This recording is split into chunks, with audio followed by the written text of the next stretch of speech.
24장 1절서부터 14절까지 말씀입니다. 사무엘하 24장 1절서부터 14절까지 말씀, 구약성경 505쪽입니다. 구약성경 505쪽입니다. 1절서부터 14절까지 말씀,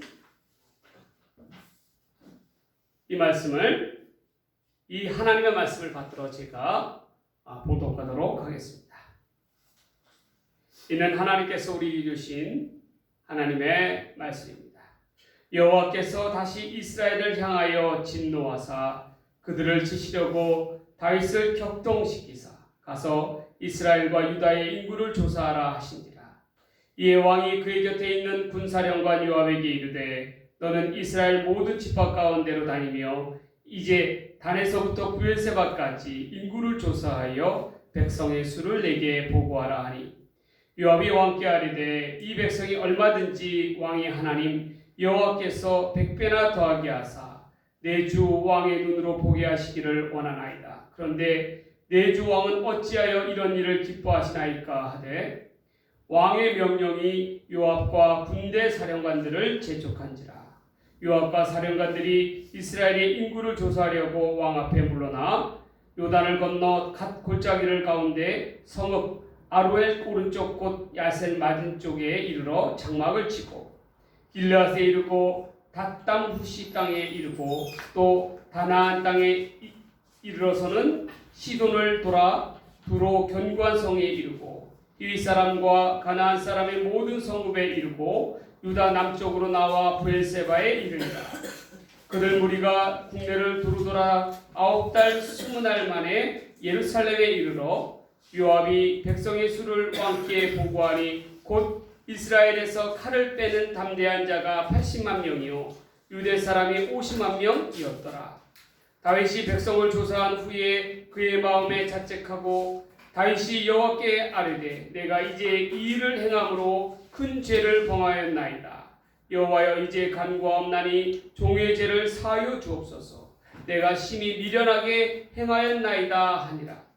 다윗이 아침에 일어날 때에 여호와의 말씀이 다윗의 선견자된 선지자 갓에게 임하여 이르되 가서 다윗에게 말하기를 여호와께서 이와 같이 말씀하시기를 내가 네게 세 가지를 보이노니 너를 위하여 너는 그 중에서 하나를 택하라. 내가 그것을 네게 행하리라 하셨다 하라 하시니 가시 다윗에게 이르러 이르되 왕의 땅에 7년 기근이 있을 것이니까 혹은 왕이 왕의 원수에게 쫓겨 석 달 동안 그들 앞에서 도망하실 것이나이까 혹은 왕의 땅에 4월 동안 전염병이 있을 것이니까 왕은 생각하여 보고 나를 보내신 이에게 무엇을 대답하게 하소서 하는지라. 다윗이 갓에게 이르되 내가 고통 중에 있도다. 청하건대 여호와께서 긍휼이 크시니 우리가 여호와의 손에 빠지고 내가 사람의 손에 빠지지 아니하기를 오라노라 하는지라. 아멘. 오늘 이 시간에는 사무엘하 24장 1절에서부터 14절에 있는 말씀을 가지고 하나님의 징계하심이라는 제목으로 말씀 전해드립니다. 여러분, 징계하다라는 말의 의미는 어떠한 의미입니까? 잘못을 저질렀을 때 잘못된 것을 바로 고쳐서 옳은 길로 가게끔 하는 것이 바로 징계함의 의미입니다. 공무원이나 교직에 몸담고 있는 선생들이나 잘못을 하게 되면 어떻게 됩니까? 징계를 받지요. 어떠한 그 범위에서 해야 될 것을 하지 아니하고 어떻게 합니까? 다른 그러한 것들을 죄를 저질렀을 때 거기에 대한 합당한 징계가 주어지는 것입니다. 최근 이 스포츠계에 보면 국가대표 야구 선수들의 일탈 행위에 대해서 이야기하고 있습니다. 그게 어떠한 잘못을 저질렀죠? 그들의 가장 큰 잘못은 뭐냐면 국가를 대표하는, 국민을 대표로 하는 국가대표 야구 선수로서의 그 국가대표 태극마크를 달고 있는 그 무게에 대해서 어떻게 합니까? 가볍게 봤다라는 거예요. 이번 WBC 이 야구 대회, 세계 야구 대회에서 우리가 참패를 당했습니다. 일본한테 참패를 당했고요. 그래서 결국에는 예선 탈락하지 않았습니까? 그런데 문제는 일부 선수들이 시합을 앞두고 아니면 시합 이후에 어떻게 합니까? 술 파티를 벌였다. 결국 그걸로 인해서 그 결과물이 어떻게 됩니까? 참패로 이어졌기 까닭에 국민들의 지탄하는 목소리가 큰 것입니다. 그 말은 뭐예요? 그 결국엔 그들은 한국야구위원회 KBO에서부터 징계를 앞두고 있습니다. 그러나 그 징계가 호락호락하지는 않을 거예요. 왜냐하면 그 죄가가 너무나도 크기 때문에 그렇습니다. 국민들의 그러한 반향이 너무나도 안 좋은 거예요. 어떻게 큰 시합을 앞두고 아니면 큰 시합 이후에도 참패를 했음에도 불구하고 술을 마시고 있냐는 거예요.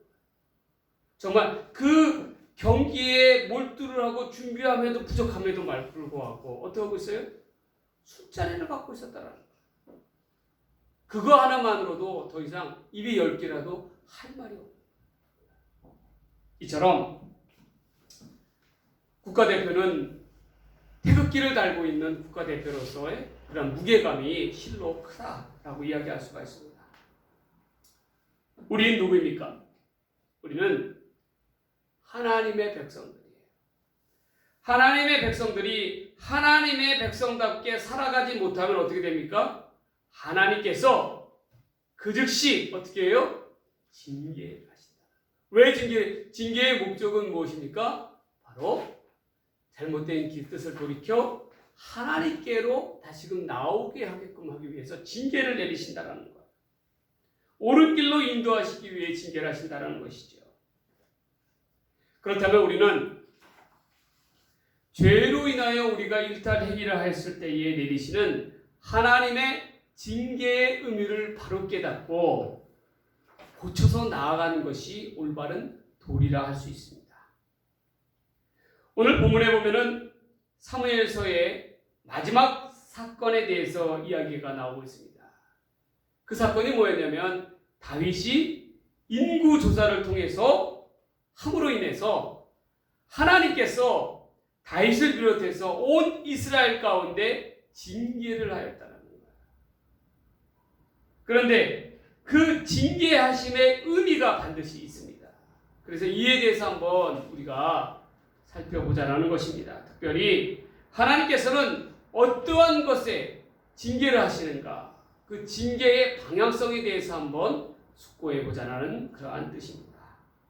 첫 번째로 하나님이 징계하시는 것은 바로 어떠한 것이냐면 자신을 내세우려고 하는 마음을 하나님께서는 징계하셔요.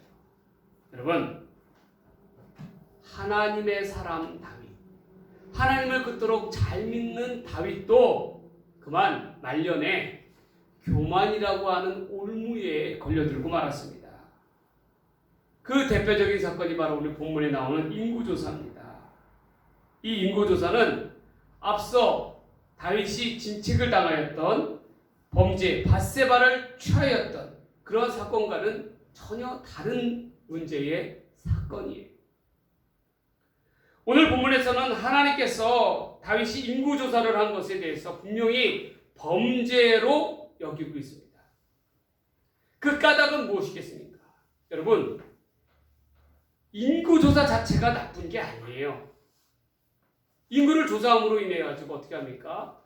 어렵고 우리나라도 그런 거 많이 했잖아. 인구조사 센서스라고 해가지고 각 가정마다 조사원들이 돌아다니면서 그 실태를 파악했잖아요. 그렇잖아요. 그걸 통해서 어떻게 돼요? 정말 힘들고 어려운 가정들을 갖다가 도와야 되고 정말 재정적으로나 모든 복지적인 여건 가운데 도와야 될 그러한 가정들이 있다면 그걸 찾아내서 돕는 것이 그러한 인구조사의 역할 아니었겠어요? 그런데 본문에 나오는 다윗의 인구조사는 그 목적과 동기가 달랐다라는 거예요. 왜? 어떠했습니까? 고대에 있어서, 고대 나라에 있어서 인구조사는 세금 징수가 목적이 있었고 또 다른 목적은 바로 군대에 나갈 병사들을 징집 대상자를 찾는 게 목적이었다. 결국 그것은 뭐냐면 그 목적이 바로 나라의 부국강병, 왕국의 안정화를 위해서 그렇게 하였다라는 것입니다. 그러나 모든 이방 나라들이 그러하듯이 이 다윗의 인구 조사 또한 다윗의 입지를 왕권을 강화하기 위한 수단에 불과했다라는 거예요. 결국 그건 뭐냐면 다윗의 이름을 내세우고자 나의 말년의 치적과 업적을 내세우고자 하는 그러한 마음이 컸기 까닭에 하나님의 영광을 이때까지 이렇게 우리 이스라엘을 돌봐 주시고 은혜를 베풀어 주시고 보호하여 주셨던 그 하나님의 은혜 가운데 그 하나님의 영광을 나타내는 것이 아니라 어떻게 돼요? 그거는 쏙 빠져버리고 뭐가 나타나요? 자기 다윗의 이름이 나타나기를 원했기 까닭에 하나님께서는 이를 기뻐하시겠냐고요. 그러니 하나님 앞에서 어떻게 돼요? 또 다른 교만의 탑을 쌓는 거예요. 여러분, 우리가 인생을 살아가면서 각자 인생을 살아가면서 제일 중요한 것은 무엇입니까? 바로 이것입니다. 내가 한 것이 아닙니다. 하나님께서 해주신 것입니다. 그러한 고백이 있어야 된다는 거예요. 그래야 하나님께 영광을 돌리는 거예요. 그런데 어떻게 돼요? 하나님께 영광을 안 돌리고 이를 내 능력과 내 지혜와 내 권세를 가지고 했다라고 얘기하는 것은 결국 하나님의 이름을 앞장세우는 것이 아니라 자기의 이름을 내세우는 것입니다. 이스라엘은 어떤 나라입니까? 이스라엘은 하나님의 나라예요. 왕이 있긴 하지만 왕은 어떠한 역할을 합니까? 왕은요, 하나님을 대신하는 대리자의 역할밖에 안 하는 거예요. 그런데 어떡합니까? 그 대리자는 어떻게 해야 돼요? 모든 일을 주권자이신 하나님께 여쭈으며 나아가야 되는 거예요. 그런데 안타깝게도 본문에 이 인구조사를 할 때에 다윗이 하나님 앞에 어떻게 했습니까? 여쭈어봤습니까? 그렇지 않았다는 거예요. 이전에 사울과도 마찬가지로 자신의 판단의 선택에 의해서 일을 저질렀습니다. 그런 까닭에 다윗도 하나님의 징계를 피할 수가 없었어요. 하나님의 이름이 아닌 자기의 이름을 내세우게 되면 이처럼 하나님의 징계를 피해갈 수가 없습니다. 여러분, 자기의 주장대로 자기의 생각대로 자기의 판단대로 살아가다가 하나님께로부터 징계를 받아 버림을 받게 된 사람들 있죠. 대표적인 사람이 두 사람 아닙니까? 바로 사울이죠. 사울은 어떠했습니까? 사울은요, 자기의 이름을 내세우기를 원했어요. 처음에 사울은 어떠했습니까? 처음에 사울은 그러지 않았어요. 하나님의 부르심을 받을 때 그는 어떻게 돼요? 자기를 부끄러워, 백성들 앞에 부끄러워 행구 뒤에 숨은 사울이었습니다. 그런 사울이 왕이 되자 변질이 되어서 어떻게 됩니까? 아말렉과의 전투 가운데 하나님께서 그들을 완전히 진멸하라는 명을 어기고 귀한 것들을 다 뒤로 챙기고 그리고 자기의 이름을 내세우기 위해서 갈멜에다가 뭘 세웠어요? 자기의 이름을 높이는 비석을 세웠다는 거예요. 이름을 남기기 위해서. 하나님께서 이를 기뻐하셨습니까? 어떻게 하셨습니까? 하나님께서 이에 대해서 사울을 왕으로 세우신 것을 후회했다라는 제일 첫 번째 구절이 나오는 게 바로 이 부분이에요. 자기의 이름을 위해서 갈멜에 비석을 세웠을 때, 기념비를 세웠을 때 하나님께서 사울을 왕으로 세운 것에 대해서 처음으로 후회하셨다라는 그러한 말씀이 나옵니다. 여러분, 이런 거예요. 자기의 이름을 내세우려고 하면 하나님의 버림을 받게 되는 것입니다. 또 두 번째 사람 있죠. 잘못된 길로 나아갔던, 자기를 내세우려 했던 두 번째 사람 누굽니까? 압살롬이에요. 압살롬도 사울과 공통점이 있었어요. 뭡니까? 자기 이름을 위해서 기념비를 남겨놨다는 거예요. 생전에, 자기 살아 생전에. 그 기념비는 어떤 기념비였냐면 자기가 대를 이어서 왕위를 이어갈 아들이 없음을 한탄함으로 말미암아 세운 기념비가 있었다라는 거예요. 압살롬의 기념비예요. 아직도 남아 있습니다. 그 유적. 이처럼 이 사울과 압살롬의 공통점은 뭐였냐면 하나님보다도 사람의 마음을 얻기를 원했고 사람의 마음을 빼앗기를 원했다라는 거예요. 훔치기를 원했다라는 거예요. 자신의 입지를 강화하기 위해서 자신의 공로를 내세우기를 원했고 백성들 앞에 이를 보이기를 원했다라는 공통점이 있습니다. 하나님의 뜻보다도 자기의 뜻, 백성들의 마음이 더 우선시하였다는 거예요. 그러한 까닭에 자기의 이름을 높이는 자들은 결국 그 종말은 하나님의 징계를 받아 징계의 끝은 무엇입니까? 버림을 받는 거예요. 여러분, 버림을 받는 건요 뭐냐면 어떻게 되는 어떠한 벌이냐면 더 이상 너하고 나하고는 관련이 없다라고 선언하는 것입니다. 그게 버림을 받는 거예요. 하나님의 은혜가 아닌 자기의 결과물을 공로를 나타내기를 원하는 자는 이렇습니다. 여러분, 압살롬은 어떠한 사람이었어요? 본문에 보면 온 이스라엘 중에 압살롬과 같이 외모가 뛰어난 자가 없다라고 표현하고 있습니다. 정말 한눈에 봐도 그는 왕자 중에 왕자였어요. 다윗의 대를 이어나갈 만한 왕의 제목이었다는 거예요. 그의 외모와 그의 훤칠한 키와 또한 압살롬을 대표할 수 있는 것이 뭐였냐면 바로 머리카락이었어요. 휘황찬란한 머리카락이었어요. 그것을 보면서 사람들은 이야, 압살롬이야말로 정말 왕의 제목이다 라고 그렇게 누구나 다 인정을 했다라는 거예요. 그리고요, 이 압살롬은 백성들의 마음을 훔치기 위해서 어떻게 했습니까? 그 당시에 있어서 재판은 누가 관할하는 소속이었냐면 왕이 사는, 우리나라에 지방법원, 고등법원, 대법원 있잖아요. 헌법재판소도 있고요. 그렇잖아요. 그런 게 아니라 백성들이 억울한 일을 했으면 왕에게 호소를 했어요. 그런데 이를 왕궁 앞에서 압살롬이 어떻게 합니까? 이를 가로채서요, 자기가 그를 갖다가 왕자의 힘으로써 어떻게 돼요? 문제를 해결해 주는 거예요. 그럼 어떻게 되겠어요, 그 사람이? 압살롬이 최고다! 라고 그렇게 얘기 안 했겠어요? 다윗보다도 보니까 압살롬이 먼저야. 딱 그렇게 되지 않겠습니까? 그렇게 이 백성들의 마음을 훔쳤었어요. 그것도 그 기간이 4년 동안이라 그랬다. 그런데 압살롬이 모르는 게 있었어요. 뭐냐? 압살롬은 백성들의 마음을 훔칠 수는 있었지만 하나님의 마음을 얻지는 못했어요. 여러분, 왕은요 하나님께서 내리시는 거예요. 왕위를 거두어가는 건 누구예요? 하나님께서도 거두어가셔요. 내리시려고 하면. 주권은 하나님께 있어요. 그런데 압살롬은 어떻게 했어요? 하나님이 아니라 사람을 먼저 생각했다라는 거예요. 사람이. 결국 어떻게 했습니까? 반역을 일으켰어요. 왕위를 차지했어요. 다윗을 내쫓았어요. 그러면 어떻게 했어요? 하나님께서 허락지 않으시니까 어떻게 됩니까? 그 왕위를 어떻게 돼요? 쫓겨나게 되잖아요. 그리고 죽임을 당하지 않습니까? 어떻게 죽임을 당해요?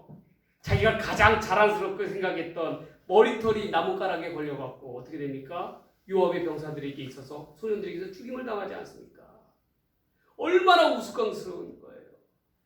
자기가 가장 내세우고자 했던 그런 것들을 통해서 어떻게 돼요? 무너뜨려 버리시잖아요. 하나님 일은 그래요, 여러분. 하나님 이외에 내세우려고 하는 것이 있다면요, 자기 자랑이 있더라면요, 하나님께서 어떻게 해야 돼요? 아이고, 요놈 봐라. 그걸 갖고 무너뜨려 버리세요. 그 휘하란 이 머리칼로 인해서 압살롬이 죽임을 당하게 될지 누가 알았어요? 본인들 알았겠어요? 이처럼 하나님을 대신해서 영광을 나타내고자 하면, 자기 이름을 남기고자 하면 하나님께서 기뻐하지 않으세요. 근데 본문으로 들어가서 다윗을 봅시다. 다윗은 인구조사를 통해서 그가 나타내고자 하는 것은 왕국의 힘을 뭘로 나타내요? 숫자로 나타내기를 원했다라는 거예요. 군사의 수, 장정의 수를 확인하고자 한 거예요. 그러나 다윗이 미처 놓치고 있는 건 뭐였죠? 여태껏 이스라엘의 전쟁 중에서는 숫자 싸움으로 이겨냈습니까? 아니에요. 하나님의 전적인 은혜와 개입하심으로 말미암아 승리했지, 군사의 많고 적음으로 인해서 하지 않았다라는 거예요. 그런데 다윗은 그 숫자 노름에 집착했다라는 거예요. 우리도 마찬가지예요. 우리도 가만 보면요, 하나님을 믿는다고 하는 사람들이 가만 보면은 숫자 노름에 빠져 있는 경우가 얼마나 많아요. 내가 얼마나 많이 갖고 있다. 나를 지지하는 사람들이 얼마나 된다. 우리 교인의 수가 얼마나 된다. 그거에 따라서 어떻게 됩니까? 자기를 내세우고자 하는 그런 일이 얼마나 많이 있습니까? 여러분, 가만 보세요. 우리 주변에 한번 보세요. 얼마나 안타깝습니까? 왕으로서 자기의 인구 조사를 통해서 국력을 가늠해 보는 거 중요합니다. 그러나 그보다 더 중요한 것이 있어요. 그 뭡니까? 내가 얼마나 하나님을 더 의지하는가에 대한 그러한 생각들이 없었다라는 거예요. 이스라엘의 강한 군사력을 지탱해 주는 것은 군사의 수가 아니었어요. 이스라엘의 하나님을 이끄심이 보다 중요했다라는 것을 다윗은 그 가장 큰 핵심적인 부분을 놓치고 있었다라는 거예요. 여러분, 우리도 마찬가지예요. 우리의 인생을 이끌어 가시는 이 누구십니까? 하나님이세요. 내가 갖고 있는 재물의 숫자가 아니에요. 나를 지지해주는 사람들의 숫자가 아니에요. 인기 아닙니다. 권세 아니에요. 권세도 하루아침에 무너진 게 권세 아닙니까? 여러분, 얼마나 허무합니까? 우리가 붙잡아야 될 것은 뭐예요? 우리가 내세워야 될 것은 뭐예요? 하나님의 이름이에요. 내 하나님의 영광이에요. 모든 영광을 하나님께 돌린다고 한다면 절대로 자기를 내세우고자 하는 그러한 행동을 하지 않는 겁니다. 인구조사와 같이. 여러분, 하나님께 영광 돌리지 아니하고 이를 가로채려 하는 것은 하나님 앞에서 중대한 범죄 행위인 거예요. 하나님께서 이를 지적하고 계시는 거예요. 여러분, 우리가 이 땅을 살아가면서 제일 중요한 건 뭡니까? 나를 내세우고자 하면 안 돼요. 나는 아무것도 아닙니다. 이 모든 일은 하나님께서 하셨습니다. 라고 하는 이 그 믿음의 고백으로 나아가야 된다는 거예요. 하나님께서 자기를 내세우고자 하는 자는요, 그 자기를 내세우는 것으로 통해서 무너뜨려 버리십니다. 그러나 우리가 온전히 굳건하게 붙잡아야 할 믿음의 동아줄은 무엇입니까? 하나님의 이름을 붙잡고 나아갈 때 우리가 이 험한 세상 가운데서, 시험 가운데서 반드시 승리하게 될 줄 믿습니다.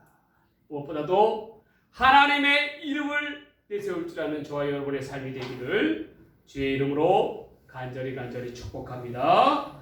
축복합니다. 두 번째로, 하나님께서는 무엇을 징계하시냐면 세상적인 사고를 징계하세요. 본문에 보면요, 1절에 보면요, 이스라엘 하나님의 그 징계의 목적이 뭐냐면 이스라엘이 어떻게 해요? 전 이스라엘을 향해서 진노하고 계셔요. 다윗뿐만 아니라. 그 까닭의 원인이 뭡니까? 이스라엘이요. 선민 이스라엘이 너무나도 세속적으로 타락했다라는 거예요. 나라가 안정이 되니까요. 그 안정을 통해서 하나님께 더 가까이 나가는 것이 아니라 타락과 멸망의 길로 나아갔다라는 거예요. 이를 하나님께서 어떻게 돼요? 징계하시고자 한다라는 거예요. 바르게 돌리고자 원하신다라는 거예요. 여러분, 세상은 어떠합니까? 세상은요, 특징은 바로 이거예요. 눈에 보이는 것을 중시해요. 우리도 마찬가지예요. 우리도 눈에 보이는 화려함에 속기 쉬워요. 그러나 보다 중요한 것은요, 하나님 앞에서 보다 중요한 것은 외면적인 것이 아니에요. 눈에 보이는 것이 아니에요. 우리의 내면적인 것, 마음이 중요한 거예요.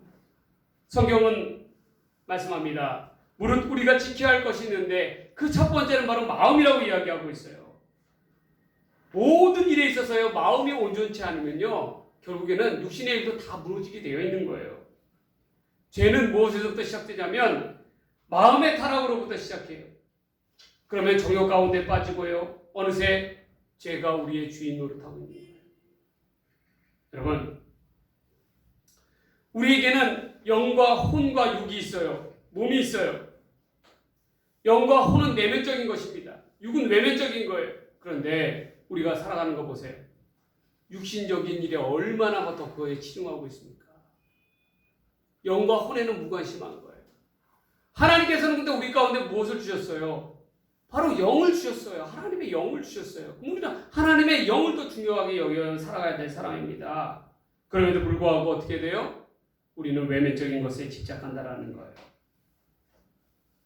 중고차 거래 시장에 가보면요, 겉만 뻔질을 한 자들이 너무나도 많아. 물론 그 중에는 사람들이 좋아하는 외제차들도 있죠. 그런데 중고차를 구매하면서 제일 중요한 게 뭐냐, 우선순위가 뭐냐면 엔진을 봐야 돼요. 차의 생명은 엔진입니다. 엔진이 튼튼해야 그 차가 튼튼하게 달릴 수가 있는 거예요. 여러분, 달리지 못하는 차가 뭐예요? 차입니까? 그건 장식품밖에 안 되는 거예요. 엔진은 밖에서 보여요, 안 보여요? 안 보여요. 차 안에 있잖아요. 그런데 정말 중요한 것은 바로 엔진인 거예요. 이 말은 뭐예요? 우리도 마찬가지예요. 우리도 겉에 있는 것에, 외향적인 것에 치중하다 보면 정말 중요한 내면적인 것을 놓치게 되는 경우가 많아요. 기가 막히게 번지르르한 외제차입니다. 이야, 사람들이 그냥 한눈에 봐도 이야 너무너무 좋아하는 차예요. 그런데요, 나중에 알고 보니까 그 차가 어떤 데서는 침수된 차였어요.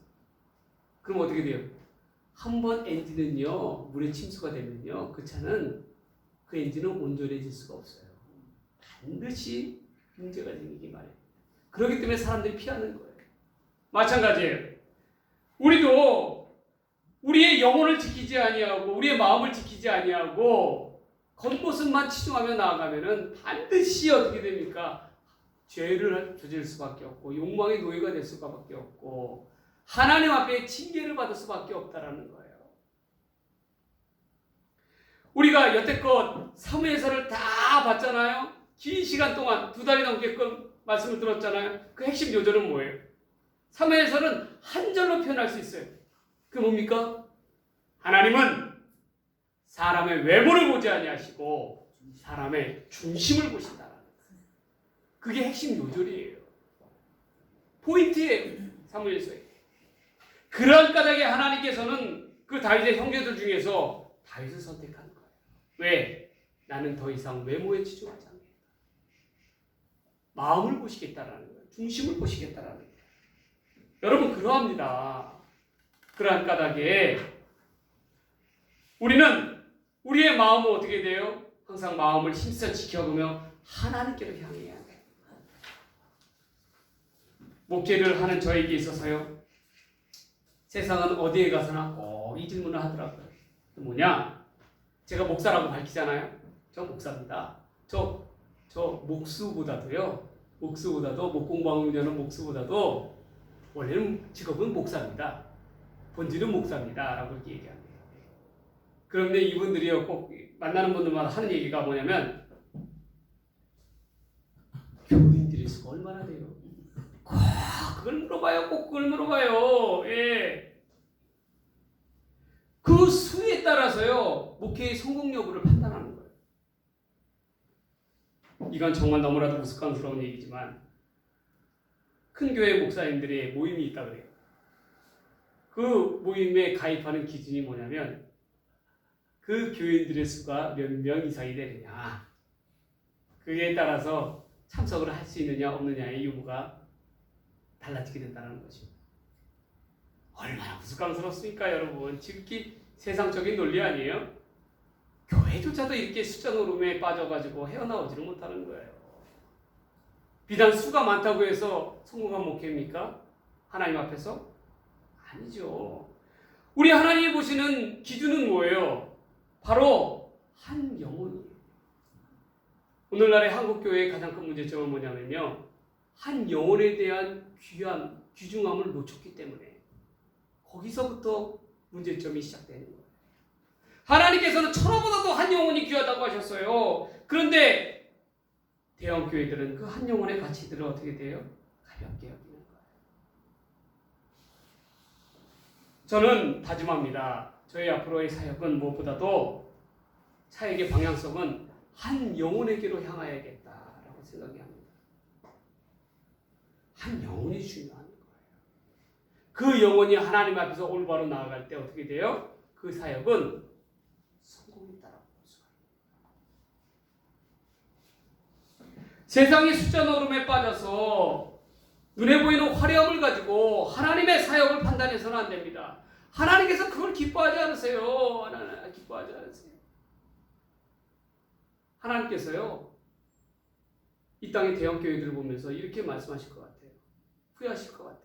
내가 그렇게 많이 축복해주고 해서 그렇게 많은 교인들을 보내주고 성장하게 하고 큰 교회, 큰 건물, 웅장한 화려한 예배당을 짓게 했는데 결국 그렇게 해줬더니 엉뚱한 짓만 하고 있더라. 한 영혼을 향하여 나아가는 것이 아니라 어떻게 돼요? 교회가 엉뚱한 일을 하고 있는 거, 엉뚱한 일을 하고 있는 거. 부동산이나 사갖고 다 끌어모으고 있고 재산 늘리기에 하고 있고 하나님의 헌금을 가지고 그러니 하나님께서 기뻐하시겠냐라는 거예요. 여러분 한번 생각해 보세요. 얼마 안 되는 거예요. 작은 교회나 큰 교회나 제일 중요한 우선순위는 뭡니까? 한 영혼입니다. 영혼의 구원입니다. 그걸 놓쳐서는 안 되는 거예요. 본문으로 돌아가서 다윗이 인구 조사를 하려고 하는 결정적인 이유를 어디서 찾아볼 수 있습니까? 바로 그 목적은 세상적인 기준에 부합되려고 하기 때문에 그런 거예요. 자기도 이방 나라처럼 어떻게 돼요? 강대한 국가임을 보여주기를 원하는 거예요. 강대한 국가임을 보여주기 원하는 거예요.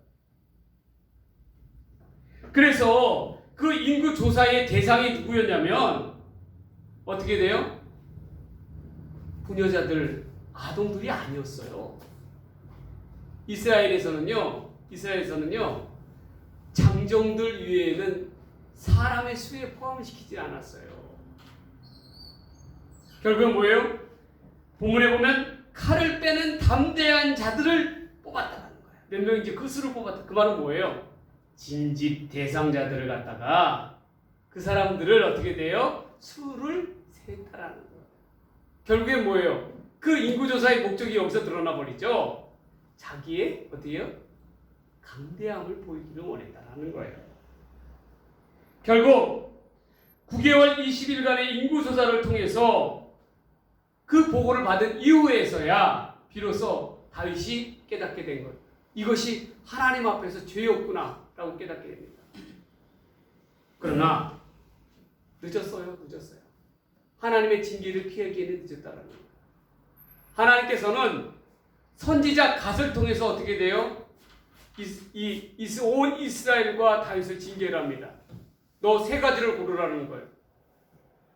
7년 동안 7년 기근이면 여러분 다 죽어요. 창세기 때 요셉 때 보세요.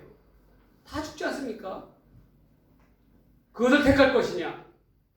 아니면 다른 자에 의해서 3개월 동안 어떻게 돼요? 쫓겨다닐 것이냐? 아니면 또 뭡니까? 사흘 동안 어떻게 돼요? 온역, 전염병 가운데 누울 것이냐? 선택하라는 거예요. 선택하라.